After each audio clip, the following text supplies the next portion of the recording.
Welcome to the program. Glad you're here. So I'm very curious as to why the media, even on the right, are not following a story about a massive free speech lawsuit that the government just lost to Cody Wilson and SAF. Now, what this is Cody Wilson was on our program, I don't know, 5 years ago, and you know him from this quote. In whose conception, under what paradigm? I'm just resisting. What am I resisting? I don't know. The collectivization of manufacture, the institutionalization of the human psyche. I'm not sure. But I can tell you one thing. What? This is a symbol of reversibility. They can never eradicate the gun from the earth. Right. Okay, so that is true. The symbol of irreversibility that can never eradicate the gun from the earth. That is what this was all about, this lawsuit. Do you have the right to put basic schematics up of a gun in 3D printed form so you can download it to a 3D printer and print and make your own guns? The court decided, yes, that is freedom of speech. So now he can continue to post these things. Also, they admitted that the AR-15 is a modern sporting rifle, and the government was forced to say that this is not a weapon of war. So, why isn't this being covered? And is this a good thing? I want you to hear from Cody Wilson himself. He's from Defense Distributed. He's coming up in just a second. He is a admitted anarchist. Some ways. Free market anarchist. I don't think he believes in trademarks and copyrights, which I have a problem with. But he has made a great deal of coverage here, I think, for the Second Amendment, and you have to hear from him yourself. What does this mean for the future? Cody Wilson joins us in a second. Glenn Beck. It's Thursday, July 12th. Yeah. You're listening to the Glenn Beck program. Right, okay, get off my back. Cody Wilson is the founder and I believe CEO of Defense Distributed. This is a company that makes digital files that lets anyone print 3D untraceable guns. He is also in the business of making the actual printers, and I have purchased one of these guns. We have it in our collection for our museum because I think this is an important step. One of the very first 3D printed guns. If you ever handle it, you would have no idea that this is. I've handed it to people before who are gun people and said, "Tell me about this gun. What do you think about this gun?" And they were, "Oh, it's great. Yeah, it's 3D printed." They can't believe it. But the world is changing. Now, he was sued. He was stopped by the government. They called him all kinds of names. He sued and he won. The government came out with quite a statement this week. It's not getting a lot of press, and I don't know why. We have Cody on with us now. Hello, Cody. How are you? Hey, Mr. Beck. Good morning. So, Cody, you are an interesting dude. Let's start with a couple of definitions from you on how you describe yourself. You're a crypto anarchist. What can you define that? What does that mean? That's just for the kids, man. But so basically, in the 80s, they came up with this idea that the internet would allow, if not outright political anarchy, at least a virtual form, which would mean like we'd get things like Bitcoin and we'd get things like WikiLeaks and these liquid markets of information that no government or set of governments could really prevent. Right. The creation of such economies. I mean, the people demanded it, and the frictionless flows of information would allow them. I simply claimed back in the day that liquid information and guns would be a part of that. So it's kind of I keep getting called a radical these days, but when the Department of Justice comes out and says what you're doing is constitutional, or they come out and say Brett Kavanaugh is some type of extremist, for following the letter of the law. You know, it's funny how like the shoes switch feet these days. I don't feel like much of a radical right now. Yeah, I mean, I am having a difficult time backing the government on what they claimed. This was the Obama administration that went after you, but having a hard time with this. However, because of the world we're living in, there's no way that you're ever going to put the genie back in the bottle. 3D printed everything is just a part of our lives, or will be soon. However, it is kind of a frightening thing that we should actually discuss because anybody can print anything. And now, if you're afraid of everybody, that's a problem with society. Could you just real quick, free market anarchist? What is that? I don't know, basic principles of free market anarchy that you think markets, not laws and other arbitrary sets of hierarchy, should determine things. But look, man, I mean, would I vote? Maybe. But the important thing is I'm glad that the political American tides that serve like our gun culture, for example, I'm glad they exist. Right? I like being American. I like being a part of this unique history that put the popular ownership of firearms in people's hands. And I believe that I helped the Second Amendment, in fact, with my political philosophy. I supplemented it. And I don't believe that like we're opposed necessarily. I like the old radical Republican ideals of the founding of this country. I know we share that in common. Mm-hmm. So, So Cody, so why isn't the press? Because I see this as a huge victory for the Second Amendment. Why do you suppose no one is picking this story up? It's us and Wired magazine. Yeah, that's true. Well, look, you had Kavanaugh. Trump determines the cycle, and the liberals right now this week were so worried about preserving Roe, and I mean, honestly, I don't blame them, and I even feel bad for them. I'm not hurt that this didn't get more press. If it did, I'd be having to watch my back or something. I know. So and then why report on the fact that the Second Amendment is forever now? That doesn't help you out, does it? Yeah, right. So tell me what the ruling means in what you believe. One of your attorneys was Alan Gura, who is, behind the Heller case. He's one of the best Second Amendment attorneys, if not the best, in the country. Tell us what you think this means. That's right. I would say we got the number one guy, the guy that really gave us the modern Second Amendment. I did not want to do this wrong. What this means is it's really more of a victory for the First Amendment. I know that's harder to translate for people. I know you guys will get that. This was the government ultimately on the merits question running away from a real stinker of a First Amendment case where they would have to police or give themselves a plenary power to police all the information related to guns online. Well, we all know that that's absurd. So this is the government itself recognizing that it really shouldn't take on or even attempt to justify such a power. And I was frankly shocked to see it resolve this way. Yeah, I was too. So Cody, what the ruling says is your freedom of speech to publish all of this, which is basically, if you will, a computer blueprint for a 3D printer to print the gun. You can do that. However, what about me downloading it and printing a gun? That's not addressed, is it? Well, it is. I've got good news for you, sir. What the technicalities, like the moving parts of this involved a bureau in the State Department and this set of laws called the ITAR. The upshot is a temporary modification to these laws has been created, and when I post these things and you come visit my site and post whatever you want, all that stuff gets committed to the commons, to the public domain, and then is thereby free for everyone in the country to use. And it's free for you to come to my site and contribute yourself. So by me winning, every American has the unquestionable right to traffic in this information. And we're not just talking 3D printing. 3D printing is a handle for it, but we're really talking about blueprints, CAD, CAM, for all the guns we know and love. Everything. We're talking about the entire harvest, the entire computer-aided design and manufacture of popular firearms. It's now free and clear and open for the rest of time. And I would not be in trouble, in your view, for printing a gun.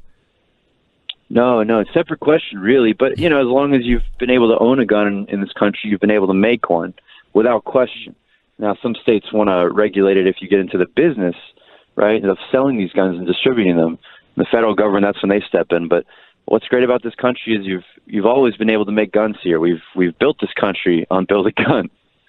Huh. So your company, Defense Distributed, you're the one who made my gun, the one that I bought from you 5 years ago or so. But now you're making the actual 3D printers that make those guns? Yeah, we found an opportunity to make a milling machine that helps machine some 80% lowers and unfinished guns, things like that. Just an available place in the market. Maybe you won't believe me, but I only started that so I could fund this lawsuit. Huh. I just didn't know it would take like 5 years to get it done. Right. But blessed are the naive, right? And we're too foolish to know that we can't win, and then you get lucky and you win. So, are you selling those printers? Yeah, I am. I have a website called Ghost Gunner, ghostgunner.net. We sell mills for $1,600, $1,700. It's and will that make the gun that? Do you remember the 1911 you sold to me? Sure, I know what you're talking about. That's a laser centered 1911. No, that was quite a high tech application, but our mill does finish unfinished 1911 frames. So there's another way of making 1911s from what's called 80% frames. So that's another great thing about our industry now and what digital technologies have done for the gun owner. There's lots of ways, right? There's lots of roads back to Rome, and this definitely contains one of them. So, Cody, here's one of the things that I think we disagree on, and I'd love to hear your opinion. I think what made America, what changed people and changed the world was the patent or the copyright. It allowed the average person to dream and create and then change their status. I think that your view is that's all gone anyway, and it's going to be posted online, and you'll be able to print whatever you wanted. Do you think that helps the progress of man, if you will? Well, I think the older. Well, I agree with your assessment that giving people monopolies helps them out. So if it's really like the post-war distortions of IP that are objectionable to me, life of the author plus 70 years on these copyrights and things. If we're going to have a set of intellectual property, let's make it truly useful for the commons. Let's give people truly limited monopolies in their lifetimes, less than their lifetimes, so that people can begin to benefit from other people's work.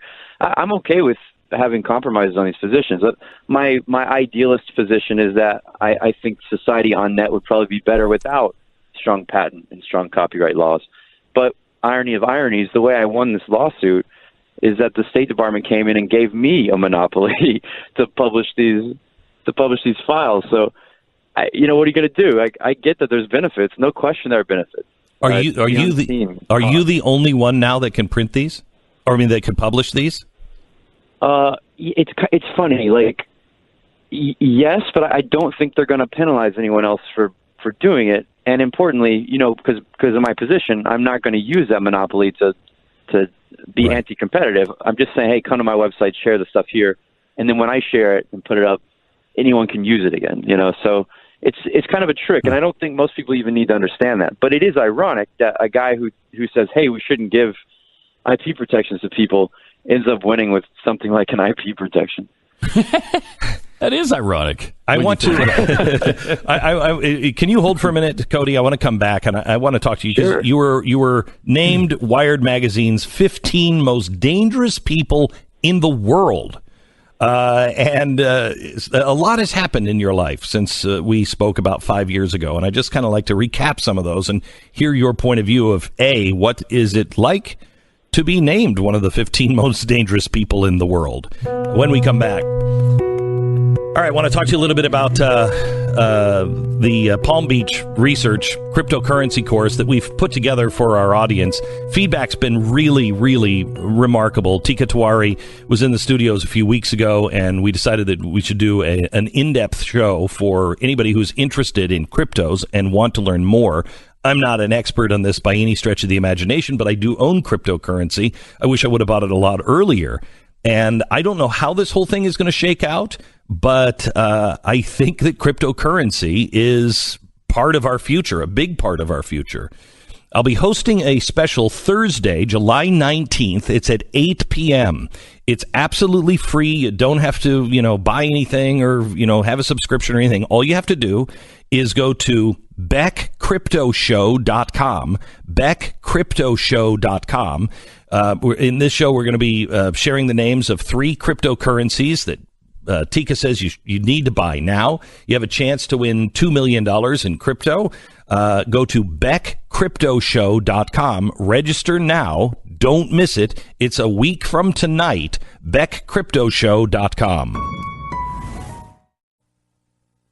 We're talking to Cody Wilson, a fascinating guy who has just changed the world.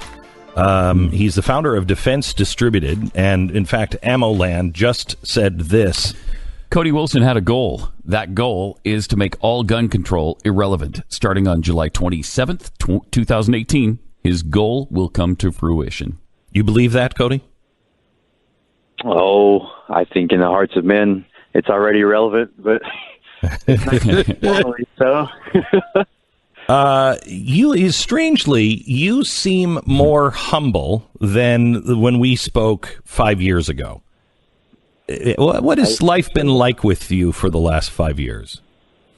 Well, humbling could be an answer to that question, but there's when you get started, there's being real hungry, right? There's being real ready for it, and then there's the world to give you everything you want in terms of difficulty. So yeah, it's cool, man. I've been watching you too.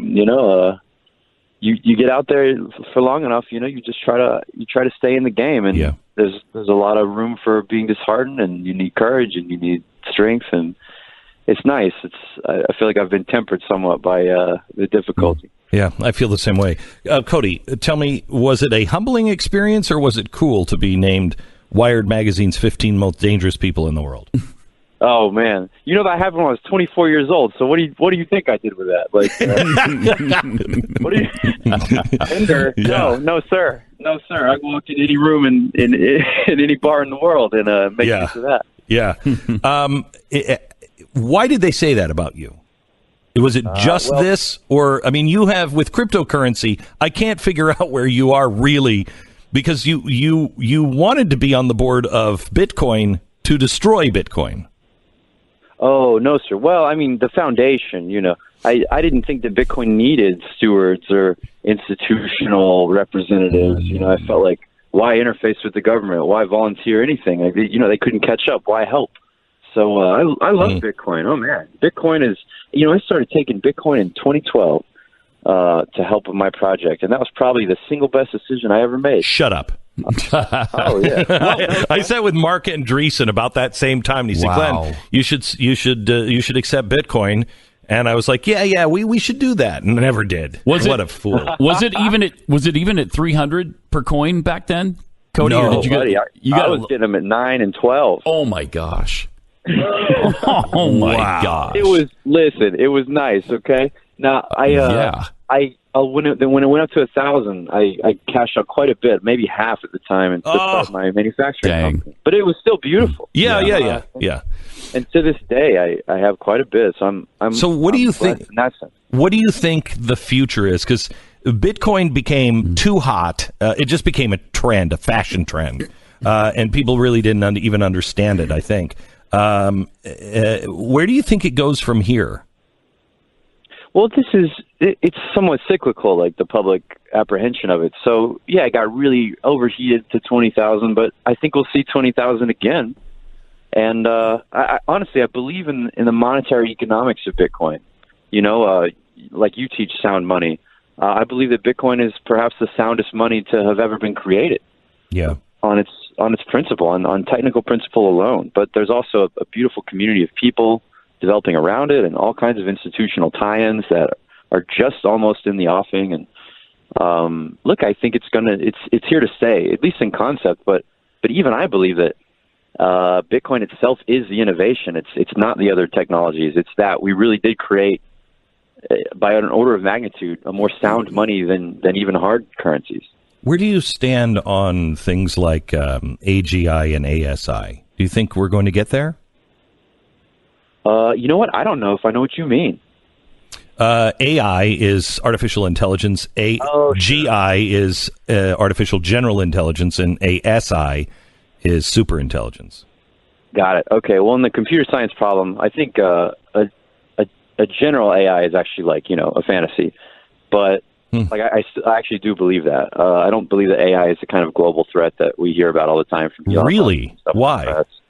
Yeah. Well, I mean, I'm not a computer scientist, but with like my background in philosophy of science and other things, I actually believe it's a more than a difficult problem to create a general intelligence. Intelligence is associated with all kinds of things that aren't just raw logics and logic gateways. And, even with these neural networks and stuff, we're seeing interesting effects, but we're not seeing the creation of anything like consciousness, which, requires understanding of mysteries that are beyond, technical understanding. So speaking of mysteries beyond understanding, we have played this clip from you probably 1,000 times since we've met. Here it is. In whose conception, under what paradigm? I'm just resisting. What am I resisting? I don't know. The collectivization of manufacture, the institutionalization of the human psyche. I'm not sure. So we have a minute left. So Cody, did you ever figure out what you're resisting? First of all, and then... yeah. Okay, good. Okay. Good. Often we do things right before we have the words for them. We know what we're doing. Yes. We know what they are. Yes. Cody, I'm thrilled to talk to you and thrilled to see who you're turning into. You're wicked smart. You always have been, but you seem to have been tempered and have a very thoughtful outlook, which is needed at this time. And yet you are still swinging for the fences, and I think it's great. Cody, thank you so much. Thank you, Mr. Beck. You bet. Cody Wilson, founder of Defense. It's a different kid than 5 years ago. Big time. Yeah. I like him. He's grown. I like him. I didn't know if I liked him the last time. I like him this time. Back in a minute.